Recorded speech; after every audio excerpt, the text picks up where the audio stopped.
నేను పుట్టినూరు, నాకు కాకపోతే ఇక్కడ ఏం ఆస్తి ఏం లేదు, ఒక ఇల్లు ఉంది. కానీ మీ ఉన్న ఊరు మీద ఉన్న ప్రేమ అంతే.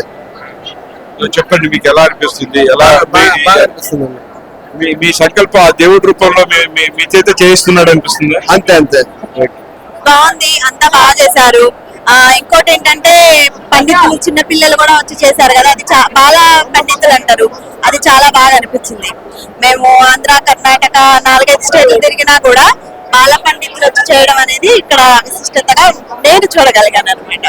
అంటే నాకు తెలిసినంత వరకు అండి, మనం పెట్టే బట్టలు అయితే వాళ్ళకి జీవితాంతం ఉండవు, చిటికెడు కుంకుమ ఆడపిల్లలకి ఇచ్చి పంపితే మంచిది అనేది ఒక ఆలోచన అంతే. కానీ మీరు జీవితాంతం ఈ ఆలయం ఉన్నంత కాలం కూడా మీ విగ్రహాలు మీరు దాతలుగా ఉన్నారని ఒక పేరు ప్రతిష్టలు అయితే ఖచ్చితంగా ఉంటాయి.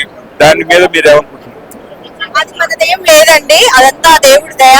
ఓకే, ఆయన చేయమన్నారు, చేశారు, అంతే. మనము ఇంకా ఏం చేయాలి ఏంటనేది కూడా మాకేం అవగాహన లేదు, అది మనం ముందు చెప్పేది కాదు.